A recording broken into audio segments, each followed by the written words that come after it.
2025માં Israel દ્વારા Iran પર જ્યારે હુમલા વધારી દેવામાં આવ્યા ત્યારે ઈરાનના સુપ્રીમ લીડર ખામોનીને તેમના પરિવાર સાથે લાવીજાન શહેરના એક ખુફિયા બંકરમાં ખસેડવામાં આવ્યા।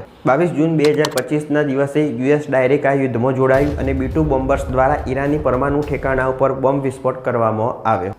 અમેરિકા દ્વારા B-2 બોમ્બર્સથી આ જે હુમલો કરવામાં આવ્યો એની પહેલાં જ ઈરાન દ્વારા જે સમૃદ્ધ યુરેનિયમનો જથ્થો હતો એ અજાણ્યા સ્થળે ખસેડવામાં આવ્યો હતો।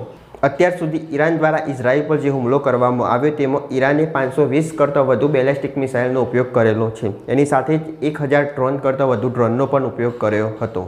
અમેરિકાએ B-2 બોમ્બર્સ વડે ઈરાનની પરમાણુ સાઇટ પર જે હુમલો કરેલો હતો એનો બદલો લેવા માટે ઈરાન દ્વારા કતારમાં યુએસ લશ્કરી થાના પર શક્તિશાળી મિસાઇલ વડે હુમલો કરવામાં આવ્યો અને અમેરિકન અલ ઉદૈ એરબેઝ પર 6 મિસાઇલ છોડે।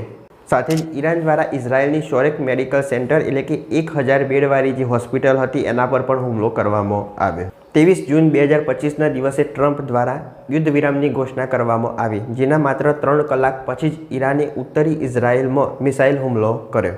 23 જૂનના રોજ સાંજે 6 વાગે ટ્રમ્પ દ્વારા જાહેરાત કરવામાં આવી કે ઈરાન અને ઇઝરાયલ વચ્ચે યુદ્ધ વિરામ કરાર 25 જૂનથી અમલમાં મૂકવામાં આવશે।